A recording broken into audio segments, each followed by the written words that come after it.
Good morning students, this is class 9th and I am your mathematics teacher.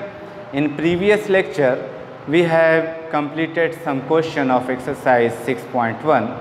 Today we will also try to do some more question of exercise 6.1. Okay, so let's start. This is question number 3 of exercise 6.1.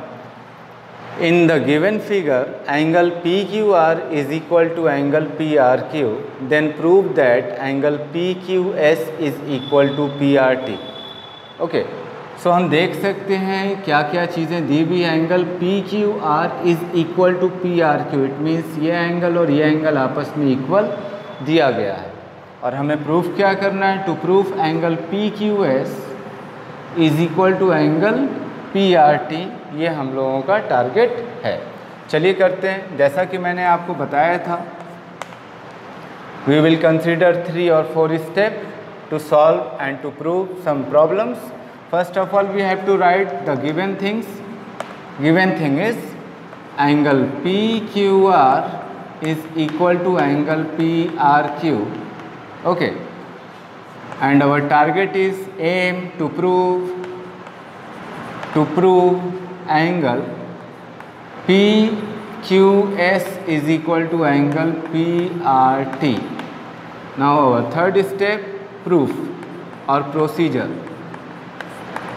So हम क्या कर सकते हैं, आप अगर इस diagram में देखेंगे तो इंटरनल दोनों एंगल आपस में इक्वल दिए हैं और साथ में लाइन ST पर अगर हम बात करें PQ, तो PQ क्या है भाई, एक रे है या एक लाइन है जो यहाँ पर दो एंगल का फॉर्मेशन कर रहा है और इन दोनों एंगल का सम क्या होगा 180 degree. By which axiom, by linear pair axiom या linear pair angles. Okay, similarly यहाँ पर भी ये दोनों एंगल्स का सम कितना होगा 180 degree bye linear pair angles. फिर उन दोनों को हम इक्वेट कर देंगे। चलिए करते हैं। First of all we will right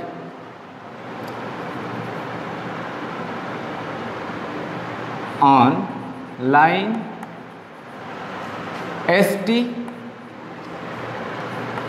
PQ is a ray, so therefore angle PQS plus angle PQR is equal to 180 degree.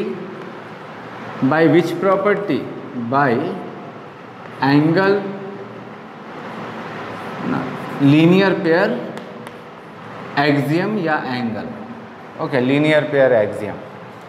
Similarly on line ST PR, on line ST PR stand it. Okay, yeah, we can also write PR stand on line ST, PR stand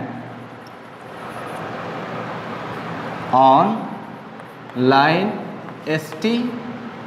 तो फिर हम यहाँ से क्या लिख सकते हैं, यहाँ से हम लिख सकते हैं angle PRT plus angle PRQ is equal to 180 degree. इसको इक्वेशन 2 कहेंगे और ये भी रीज़न क्या होगा, linear pair axiom. Okay, now as you know Euclid's axioms, things which are equal to the same things are equal to one another। यानी कोई दो वस्तुएं अगर किसी एक ही वस्तु के बराबर हों तो आपस में भी बराबर होंगी। तो यहाँ से from equation 1 and 2, from equation 1 and 2 ये दोनों आपस में इक्वेट हो जाएगा। Angle PQS plus angle PQR is equal to angle PRT plus angle PRQ. But question has given us PQR is equal to PRQ, तो we can replace it। या तो हम PRQ की जगह PQR लिख देंगे या PRQ की जगह PQR की जगह PRQ लिख देंगे। तो चलिए करते हैं। Now angle PQS plus angle PQR is equal to angle P R T plus angle P R Q की जगह हम लोग क्या लिखने वाले हैं, P Q R, angle P Q R. और यहाँ पर रीज़न देंगे, रीज़न क्या देंगे, it is given that angle P Q R is equal to angle P R Q. Okay, तो यहाँ से पी क्यू आर से पी क्यू आर क्या होगा, कैंसिल हो जाएगा। Finally angle P Q S is equal to angle P R T हमारा आ जाएगा, हेंस प्रूव्ड। आई होप कि आपको समझ में आया होगा कि इसको हमें कैसे करना है। ओके,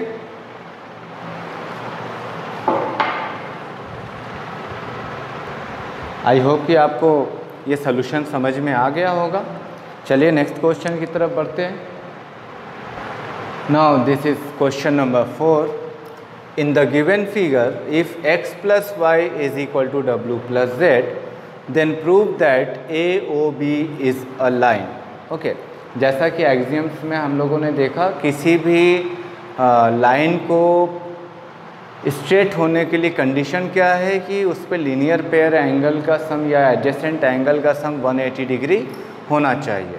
या तो हम angle x plus Y is equal to 180 degree दिखा दें, या angle w plus Z is equal to 180 degree दिखा दें, तो angle line AOB straight line हो जाएगा। चलिए करते हैं सोल्यूशन। गिवन में क्या है, x plus Y is equal to w plus Z, ये दिया हुआ है। ओके, टू प्रूव सिद्ध क्या करना है, AOB इज ए लाइन, ये हम लोगों को बताना। प्रोसीजर फॉलो करते हैं। प्रूफ, फर्स्ट ऑफ ऑल हम देख सकते हैं कि यहाँ पर O क्या बना रहा है, एक कंप्लीट एंगल बना रहा है। Okay, so we can write here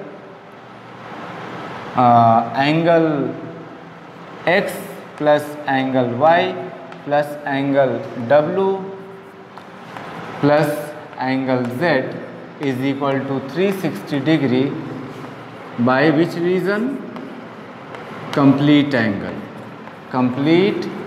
angle property. Okay, now it has given x plus Y is equal to w plus Z, जिसे आप इक्वेशन 1 मान सकते हैं, ये दिया हुआ है। तो आप या तो w प्लस जेड की जगह x प्लस वाई लिखिए, या x प्लस वाई की जगह w प्लस जेड रखेंगे। तो हम लोग रिप्लेस कर लेते हैं। From equation 1 we can write angle x plus Y plus angle x plus Y is equal to 360 degree, और आपने w प्लस जेड को रिप्लेस कर दिया x प्लस वाई से। रीज़न बताइए। फ्रॉम इक्वेशन 1 से हम लोगों ने इसको रिप्लेस कर दिया, तो ये सभी ऐड हो जाएगा। तो 2 angle x plus 2 angle y is equal to 360 degree.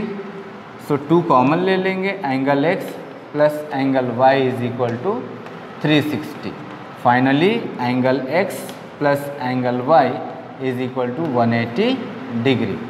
Now it shows AOB is a line. Why? Because, ठीक है, ड्यू टू एक्सियम 6.2 क्या कहता है, if sum of two adjacent angle is 180 degree, so non common arm form A line. Okay, if two adjacent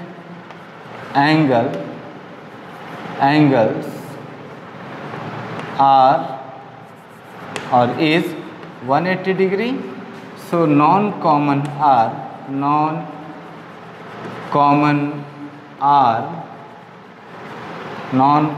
arms AOB form a line।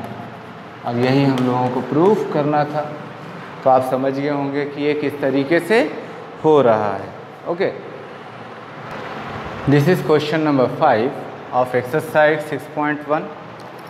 Question में आप diagram देख सकते हैं, कुछ इस तरीके का है। और क्वेश्चन हमसे क्या कह रहा है, POQ is a line, ray OR is perpendicular to line PQ। तो PQ इज ए लाइन और इस पे रे OR स्टैंड हो रहे, इसका मतलब कि पूरा एंगल 180 डिग्री फॉर्मेशन करेगा। फिर क्या बोला, OS इज अनदर रे, OS इज अनदर रे लाइंग बिटवीन रे OP and OR। Okay, OP और OR के बीच में ये OS स्टैंड कर रहा है। प्रूफ क्या करना है, angle ROS is equal to half of the difference of angle QOS and POS। Okay, so let's start, proof करते हैं। सबसे पहली चीज़ जो इसमें हम लोग करेंगे, गिवन जो है उस चीज़ को लिख लेते हैं, गिवन प्रूफ में। ओके, गिवन में क्या है भाई, गिवन में दिया है PQ इज और POQ इज अ लाइन। अगर POQ is a line then we can write here, और यहाँ पर फिगर में दिया हुआ है कि एक 90 डिग्री है तो दूसरा भी 90 डिग्री होगा। तो हम यहाँ से दिखा सकते हैं angle POR plus angle QOR और ROQ, QOR is equal to 180 degree by linear pair axiom. Okay, but what is the measure of this angle, this angle is 90 degree. So हम क्या लिख सकते हैं, angle POR is equal to 180 minus 90 degree. इसकी value क्या है भाई, 90 degree है। सो हमारा एंगल PQR भी क्या होगा, 90 डिग्री होगा। ठीक है, तो by the above discussion we conclude that angle POR is equal to angle QOR। ये एक स्टेटमेंट आपको अपने ध्यान में रखना है से इक्वेशन 1। ओके, अभी हम फोकस करते हैं, हमको प्रूफ क्या करना है। इसमें से किसी एक टर्म को हम कंसिडर कर लेते हैं, लाइक QOS। ओके, QOS ध्यान से समझिएगा बच्चों आप।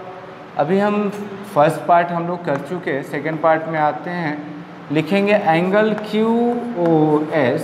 तो आप ध्यान से देखें, एंगल QOS के बीच में एक रे है RO, इसका मतलब यहाँ पे दो एंगल फॉर्म हो रहा है। कौन कौन सा, angle QOR and angle ROS। तो हम एंगल QOS को लिख सकते हैं, this angle is sum of that those angles. तो angle QOR plus angle ROS लिखा जा सकता है कि नहीं, because angle QOS is the sum of these two angles. Now in above equation we have shown QOR is equal to PQR। क्योंकि QOR की हमें ज़रूरत नहीं है तो हम QOR को रिप्लेस करेंगे POR से। Now we can write angle QOS is equal to angle POR plus angle ROS, और यहाँ रीज़न देंगे फ्रॉम इक्वेशन 1। इक्वेशन 1 की मदद से हम लोगों ने QOR को रिप्लेस कर दिया POR से। ओके, अभी POR पे आप फोकस करें। POR पर भी एक रे है, वो है आपका SO, और POR भी दो एंगल्स में बट रहा है। कौन कौन से एंगल में बट रहा है, POS and ROS। So we can also write angle QOS is equal to POR की जगह दो एंगल हम लिख सकते हैं। कौन कौन से, angle POS plus angle ROS। Okay, क्योंकि POR दो एंगल का सम है, प्लस एंगल ROS। अभी आप देख सकते हैं POS इधर क्या है, प्लस में, इधर आएगा माइनस में। So angle QOS minus angle POS is equal to ROS, और ROS मिलकर क्या हो जाएगा, एंगल 2ROS। 2 मल्टीप्लाई में, इधर आएगा डिवाइड में हो जाएगा। So angle ROS is equal to half angle QOS minus angle POS, और इसी चीज़ को हम लोगों को क्या करना था, प्रूफ करना था। ये काफ़ी आसान था। ओके, आई होप कि आपको समझ में आ गया होगा। एक चीज़ और मैं यहाँ पे बताता चलूँ आपको मैंने एंगल्स के बारे में बताए थे, टाइप ऑफ एंगल्स के बारे में, उसमें कॉम्प्लीमेंट्री एंड सप्लीमेंट्री एंगल के बारे में बताया था। ओके, तो यहाँ पर ये दोनों एंगल क्या हैं, कॉम्प्लीमेंट्री एंगल है, क्योंकि ये दोनों 90 डिग्री के बराबर यानी POR के बराबर हैं। तो सारी चीज़ें आपके ध्यान में होनी चाहिए। आई होप कि आपको समझ में आ रहा होगा, काफ़ी आसानी से आप कर सकते हैं। Okay, now this is last question of this exercise 6.1. This question says it is given that angle XYZ is equal to 64 degree and XY is produce to P। XY को बढ़ाया जा रहा है P तक। Draw a figure from the given information. तो XY produce किया जा रहा है, तो इसको हम लोग जो है कि बेस लाइन मान लेते हैं XY। Okay, X and Y, और इस पे कौन सा एंगल बन रहा है, XYZ। तो XYZ 64 डिग्री ये आपका बन रहा है। Okay, the measure of XYZ is, okay sorry that is Y and that one is X. So the measure of XYZ is 64 degree. Now look here, question says XY is produced to P. XY को कहाँ तक बढ़ाया जा रहा है, P तक बढ़ाया जा रहा है। From the given information it ray YQ bisect, एक रे है YQ जो बाइसेक्ट कर रहा है एंगल ZYP को। तो YQ बाइसेक्ट करेगा तो YQ किस तरीके से फॉर्मेशन करेगा, ऐसे करेगा। तो यानी इसका मतलब ये एंगल और ये एंगल आपस में बराबर होंगे। Okay, then find angle XYQ, इस पूरे को हमें पता लगाना है XYQ, and reflex of angle YQP। तो YQP का जो है QYP का हमें रिफ्लेक्स एंगल पूरा पता लगाना है। चलिए करते हैं, काफ़ी आसान क्वेश्चन है। सॉल्यूशन दिया हुआ क्या है भाई, गिवन दैट हम इसको मान लेते हैं एंगल 1 और इसको मान लेते हैं एंगल 2। ओके, क्या क्या दिया है उस चीज़ को समझिएगा। दिया हुआ है angle XYZ is equal to 64 degree, और क्या दिया हुआ है angle 1 is equal to angle 2। ऐसा मैंने क्यों लिखा, ऐसा इसलिए लिखा क्योंकि क्वेश्चन कह रहा है QY एंगल ZYP को बाइसेक्ट कर रहा है, दो बराबर भागों में बांट रहा है। ओके, अब इसके बाद हमें क्या करना है, पहला जो टारगेट है हमारा to find angle XYQ, angle XYQ, और रिफ्लेक्स ऑफ एंगल QYP। तो ये दो वैल्यूज़ आपको पता करने हैं। XYQ कैसे पता चलेगा, जब तक हमें एंगल 2 नहीं पता चलेगा XYQ नहीं बता सकते हम आप। चलिए करते हैं, कैसे लिखेंगे, angle 1 plus angle 2 plus 64 degree form 180 degree by which property, straight angle property. क्योंकि एक स्ट्रेट एंगल स्ट्रेट लाइन पर जो एंगल फॉर्मेशन करता है वन साइड वो 180 डिग्री का होता है। तो क्या लिखेंगे, by straight angle property. Okay, by straight angle property. आप चाहें तो इसे तकसीम करके भी कर सकते हैं, डिवाइड करके, खैर, but it has given that angle 1 is equal to angle 2, so it means we can write angle 2 at the place of angle 1. So angle 2 plus angle 2 is equal to 180 minus 64 degree. Okay, और यहाँ पर जो changes दिया वो कैसे लिखेंगे, angle 1 is equal to angle 2 given, ये दिया हुआ है। Okay, so 2 angle 2 is equal to, यहाँ पर क्या बचेगा भाई, 116। So angle 2 is equal to 116 upon में 2, 58 डिग्री। तो एक का रिज़ल्ट आपने पता लगा लिया कि 58 डिग्री है। दूसरे का result, as we know from equation 1 angle 1 is equal to angle 2, as we know from equation 1 angle 1 is equal to angle 2 is equal to 58 degree. It means angle 1 का भी वैल्यू क्या होगा, 58 डिग्री होगा। Okay, और angle 1 किस vertices से represent हो रहा है, क्यू वाई पी से, तो हम यहाँ लिख सकते हैं और angle Q Y P is equal to 58 degree. But we need to find reflex of angle Q Y P. So reflex of angle QYP is equal to 360 minus angle QYP. Okay, so 360 minus 58 becomes 302 degree. तो इसकी value क्या आ गई, 302 degree. I hope कि ये exercise आपको समझ में आ गया होगा। Okay, thank you for watching.